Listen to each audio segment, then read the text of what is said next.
Welcome to Sit Downs with City Lifestyle, Vegas Edition podcast. We are here with our Meet the Partners series, and we have a special guest joining us today. It's Marcie Smedley, Executive Director from the Henderson Libraries. Welcome. Thank you. Thanks for having me. Of course. Thanks for coming. So you and I go way back. Like yes. way back. But even longer than your and my history together here in Henderson is your history with the Henderson Library. So share a little bit with our audience about how you got started with your involvement with the libraries. Sure. So I actually, when I was in high school, I shelved books with the library. So I was an employee at the Gibson Library back in the day. Aww. But it was a high school job. I didn't think anything more of it when I left it. And I actually, my undergraduate degree is in communication studies. And I did a few different things and ended up back in Henderson and was looking for a job. I wasn't sure what I wanted to do, and the library was hiring. So I was like, okay, I'll give it a shot. And so in 2003, I came back to work for the libraries as the young adult specialist was the title at the time. So I was working with teens. And it was a lot of fun, doing programming and collecting the books and things for teenagers. And I fell in love with it. And so I went back to school online and did my master's in library science. And then I just worked kind of my way through the library system. So I served in that role for quite some time and then moved into a librarian position. And then I was the head of the youth services department at our Gibson Library, and then moved Full circle with Gibson Library. I know, yes. I spent most of my library career there at that branch. And then moved into a branch manager position at our Paseo Verde Library, and then have been executive director for the past 8 years now. Wow. Congratulations. Thank you. What's your favorite part of being part of the library? So two things. I love that it's the community that I grew up in. I love that I have an opportunity to work and serve, the community that I've gained so much from. And then the work we do is unlike any other organization in our community. So, everything is available to everyone. It's free. It's resources that people need, but it's also connecting people to other resources that maybe we don't have, but we can be that, line that brings people to the resources they need through that connection. So I love it. I do. It's so obvious that you love what you do, and you always have. In the 15 years that you and I have known each other, you've always loved it so much, and that just permeates to the people that work around you and the people that, obviously lean into you for the resources at the library. But that brings up a good point. There's so many resources available at the library. People think, oh, I'm going to go check out a book, or I'm going to go, rent a movie or whatever that might be. But talk about some of the other services that are available that people may not know exist. Right. So there are a lot of those resources or services that people think of when they think of the library. Like you said, checking out a book, going to story time. But what people might not realize is that even something like story time that feels so traditional it's delivered by our employees who are trained in early literacy tips and techniques. So they're helping children get ready to read, and they're helping parents and caregivers to ensure that their children are getting ready to read and ready to go to school. So it's so excited about it. Right, yes. And so it's a lot of fun, right? And it might look like a story and a song, but it's so much more than that. So just wanted to note that about something that is, a resource or a service that we always think about when it comes to libraries. But some of the things you might not think about, so we have, the ability to come into the library and access services through Employee NV. So we have a career hub in our Gibson and our Green Valley Library, and we have a business hub in our Green Valley Library. So those are resources where if people are looking for employment, they need help on their resume, they can connect with those services right in the library. That's so awesome. That it is. And then some of the adult programs, I think people kind of think, oh, I went to the library as a child, maybe I took my kids to the library, and then they kind of fall off. But we have a lot of really engaging programs that bring adults together too, to just, experience community with one another, to learn something new, to engage in a hobby. And all the way up to, we do genealogy classes, which really... I love the genealogy department at the Paseo Verde. It's so cool. Well, and what's really cool about it is we have that heritage room, and we have a partnership with the Clark County, Nevada Genealogical Society, and they provide volunteers almost every day that we're open, where you can sit down one-on-one with somebody who, has this experience in doing the genealogy research and help you to do that. So that's something that we see brings a lot of seniors into the library as they're, researching their family trees. So, and the pictures in there are amazing. Like the pictures from what Vegas once was in that room are just unbelievable. Yeah, so those pictures actually come from our local history collection, which is all available online too. So if you go online, we have a section that's our local history, and you can access all of those images online as well, which is really cool. There are not a lot of public libraries that maintain local history collections. It usually falls to academic institutions, but we really do our best to really keep that history of Henderson and make it available and accessible to our residents. See, these are the things that people don't know. I mean, it's amazing. Every time I'm there, I learn something new, or there's a new resource that's been rolled out, and it's just amazing to me. And I have to laugh because when you first walk in, and obviously this is a Paseo Verde location, but at other ones as well, when you first walk in, it's quiet, and then you go into the kids section, and it is like, let the wild rumpus commence in there, you know? It's a party. And so I was laughing because the last time when you and I were walking through, I'm like, oh my God, the volume level from this room to this room is just insane. And you're like, it's actually intentional. We build the walls so people can have quiet time over here and the kids can just be kids and enjoy. Right. But the kids sections are so fun. There's so much fun activities and stuff for them to do there too. Yes. And, they should be fun, right? Because we want kids to engage with the library in a way that gives them those memories that hopefully we have, right? Yes. And not have that feeling of like, oh, the librarian's shushing me, or I have to be quiet. Yes, you're in a public space. You have to maintain some sense of that. But it's not, libraries are not a pin drop kind of place, right? Yeah. They are places, that are hubs in our community. And they're for everyone. So in those children's spaces in our libraries, we want them to be, activated and have people who are there, families that are enjoying the space and enjoying, being a part of that community too. One of the things I'd love to mention about children also is our Reading with Rover program. Oh, yes. So cute. It's so cute. It is. And it's, it's really cool because we actually ensure that the dogs that are reading with the children are licensed therapy dogs.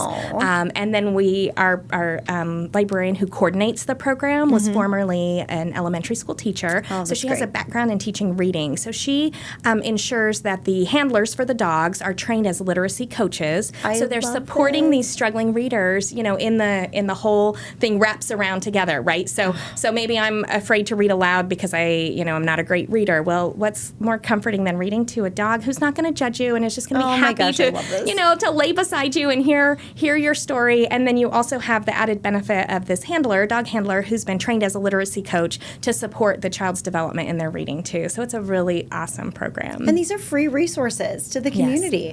And I totally agree, because if somebody has a little stutter or something that might be making them a little embarrassed to read in the class, what better way than to go to the library and get some practice reps in so they can feel more comfortable. Yes. And then the dogs are mini celebrities in the library. My goodness, yes. With their photos on the wall. And everybody's like, oh, look, it's Molly, or whichever dog that it is. Yeah. So we all have a fun time greeting the dogs, and yes, they do have their photos on the wall, and they are very much superstars in our libraries. I love it. I mean, there really is something for everyone to do there, and you and I have laughed about this when we've walked through, because one of my favorite pastimes at the library is to, people watch and to see what different people are looking at or are reading, just because I'm curious, And in one of our walkthroughs, there was one person who was watching an MMA fight. There was another person who was researching genealogy. There's another person who's looking up recipes. And I'm like, just the myriad of information that's going through this place is crazy, but it's also just so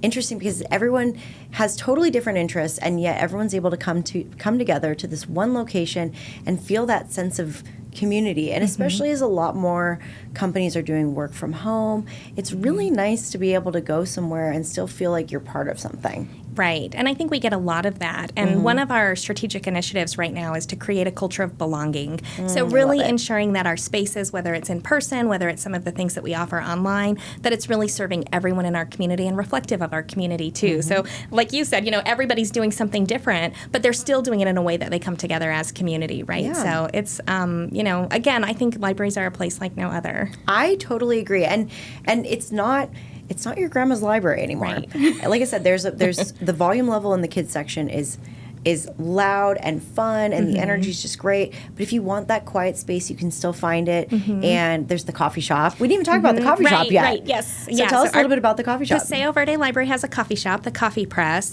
which is right as you walk in the doors too. And, it really who doesn't want like coffee and a book, right? Yes, it's so cozy. Yes. Yes. Yeah, so it's really been a great addition. They are, independently owned. They rent the space from the library, but we have a great partnership with them, and they try to support when we're having programs, and they offer different kinds of reading and writing activities right there in the coffee press as well. So it's a great partnership and a great service to our community too. Yeah. So which again, not like you're not your grandma's library. Like it's fine to bring light snacks and drinks with lids into the library. We're not lids. with lids. Yes. We're not. It's not a place where we want people to feel stifled or like it's strict or uncomfortable. Like that's the last thing that we want. We really want, the libraries belong to the community, right? And we want our community to take advantage of that. So. I love it. Get a little sweet treat and a coffee and find a little nook, and it's just so cozy. I love that both of us like, it's so cozy at the same time, of course. But and even the technology has advanced. So we were joking with my intern about how we used to have to look through the little card catalogs, and then eventually we got the computers and we could look things up on the computers. But now, people can just scan themselves out. They can, yes, which is really cool. But also, something that I get all the time, people are like, oh, I just get my books on Audible and I listen to them, or, I download them on my Kindle. And it's like, well, that's great, but you're paying for that, right? You can get that for free. Yes, at the library, you can check out the e-audio and the e-books. Like, all of that is available. Our goal is to, continue to grow with technology, right? Yeah. So we're still providing that information or that resource, but the method through which we provide it can change and adapt and be current and in line with today's technology. So that's something that a lot of people don't realize too. Yeah, like great, you can read it on your Kindle, but check it out from the library and read it on your Kindle. Yeah, exactly. Well, and we didn't even touch on the events yet, but there's so many events coming up for you guys. Yes. The biggest one obviously is coming up in October. So tell us a little bit about your October event. Okay, so we're gonna start a little earlier than October, if that's okay. Yeah. So it's called One Book, One Henderson, and really it's a community-wide read, like a book club for our whole community. And this year our book is called The Fox Wife, and the author is Yang-Shi Chu. And it's a beautiful story. I've only started reading it, so I can't give any spoilers. So that's a good thing. Good. But it's really beautifully written, and it pulls in a lot of themes around folk tales and modern relationships, and so it's got me hooked. Yes. I'm excited to read it. But what we're asking is that our whole community read it, and we have book clubs through the library that will be discussing it. We have a lot of book clubs just out in the community that we provide book club in a bag kits to be checked out, so you can check out like 6 copies of it and take it to your book club, and you can all read it. We have it available online for those who like to read or listen online. So there are a lot of options and ways that you can partake in that. And then we also have a few other types of programs that tie into the themes of the book. So we have a scroll art program that will be happening in a couple of our almost all of our locations, and also some music performances that tie in too. And so those will be happening in August and September. And then October 1st is our visit with the author. So Yang-Shi Chu, yes, will be live with us. We will be hosting that at the Henderson Multi-Generational Center, which is right there next to the Paseo Verde Library. And that's on October 1st. And she'll talk about the book and her process for writing. We'll have books available for sale, or people can bring it if they already have it, and she'll do a signing. That's awesome. So yes, we're very excited to host her and provide that opportunity for our community to engage with her. See, and I also didn't know about the book in a bag. Yes. I didn't know that was a possibility. See, every time we talk, I learn something new. And we have a lot of titles. So yeah, if there are book clubs in the community, we have a lot of them that will, get the list from us of what books we have, and then select their titles based on that, so it's easier, to provide that access to their members. I love it. Yeah. I love it. And even that's obviously a major event, but you guys have smaller stuff taking place really every single week. There's something going on. So if people are looking for some of these events, where would you recommend that they find those? So on our website, if you go to hendersonlibraries.com, we have events right on that homepage, or you can click on our events link and check them out. It's really, I find, very easy to find events, because you can limit by either like age group or different types of events. So if you're just looking for story times, you can find just those. If you're looking just for one location, you can limit by that. But yeah, we have, programs almost daily across our district. And so yeah, from story times for the very young, the 0 to 5-year-olds. We have elementary age programming. A lot of it is very STEAM oriented. So that's science, technology, engineering, arts, and math, which is really pushed in, school settings. And so it's great to have an opportunity to be able to engage in that outside of school too. We have teen programming. Teens tend to love our after hours programs because what's more fun than being in the library when it's closed, right? Yeah. So we have, fun like living on the edge parties, or we've done mini golf in the library after hours. So I love it. Yeah, a lot of fun events for teens. And then for adults, it just ranges from book clubs, creative kinds of activities. We do writing groups. It really runs the gamut from, if you have an interest, we have a program for you. So I love it. Something for everyone. Yes. So I have to ask, working at the library, how many books on average are you reading on an annual basis? No, you shouldn't ask me that because I don't read as much as I used to. Okay. So I used to be a big reader. Yep. When I had my daughter, I started reading just to her, and then it was hard to get back in the habit. So I actually joined a book club. Oh, good. It's the first time I've been in a book club that I haven't been the leader of the book club because I've done them for work mostly. Yeah. So I joined a book club, so I'm starting to read again. So I'm probably averaging about a book a month right now. Yeah. Still good. But it used to be a lot more. Yeah. We have people, that on our team that read like crazy. Yeah. Well, one of the people that works with you had 2 books going at the same time. Yeah. And I was like, I can't follow the storylines. I get them confused. Me too. I've tried to do that once or twice, but like the character from book A ends up in book B, and I'm like, wait a minute. I'm like, that person didn't belong in that storyline. What happened? Yeah. But if there was one thing that you would want people to know that we haven't talked about for the libraries, what would it be? Oh, goodness.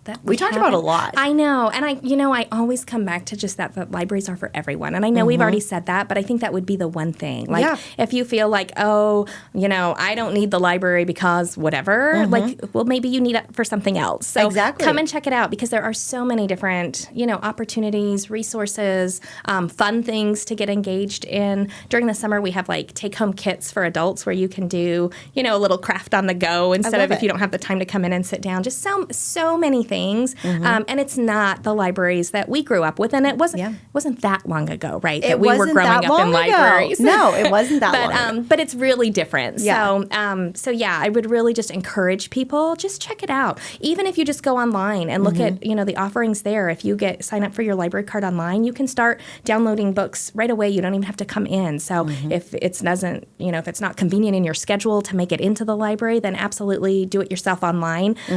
We have a great team that answers our phones, that if you have any questions, they will help you, walk you through how to download that to your device or, take care of whatever needs you might have. So we really, again, are trying to reach everybody wherever they're at. Oh, there is one thing we didn't talk about, our outreach truck. So we do have our outreach truck. His name is Leo. Yes, and he goes out to special events. He also has regular stops in the community so that we're serving people who have, barriers for getting into the library. So a lot of senior living facilities. We've got just various areas throughout the community that might be further away from a library where the truck makes a stop. And at that truck, you can do all the same things. You can get a library card. You can check out materials. We take programming out on it. So, yeah. Well, and you guys have some really cool library cards. We do. Yes. Yes. So share a little bit about it. If people want to get their obviously there's all the online services, but if they want a physical card, the cards are pretty cool these days. They are pretty cool. So we have been lucky to partner with some various organizations throughout the Valley. And the newest ones that we rolled out were our Raiders, Las Vegas Raiders cards. And we actually have 2 of those. We have one that's just like the logo, very, very sharp and clean looking. But then we also have one that's a Raiders card for kids that has Rusher. Rusher, the Raider, their mascot, reading. So it's the Rusher cute. Reads card. Yeah, it's a lot of fun. We partnered with the Aces and have rolled out some Aces logoed cards. We don't have any more of the Silver Knights ones, but we did have a partnership with them. So, and we, are still in talks with some other organizations. So keep your eyes peeled. Stay tuned. Yes, yeah. Well, and it's always so fun. I remember when I was little, it was such a big deal to get your own. The library card is in a lot of cases, it's the first card you ever get that's yours. Right. It has your name on it. You don't have a credit card yet. You don't have any of those other cards. Like that truly not is the an first ID. Not an ID. It's the first card you get that has your own name on it. So it's such a fun experience for kids. Yeah. I love it. Yeah. Well, Marcie, I know you're always busy at the library, and I can't thank you enough for making the time to come in to see us today. And one more time, if people want to check out the library, where should they look for you guys? So online at hendersonlibraries.com, or they can give us a call. Our number is 702-707-BOOK. So 702-707-2665. Easy breezy. Yes. Well, thank you for joining us today, and thank you all for listening in, and we'll see you guys at the library.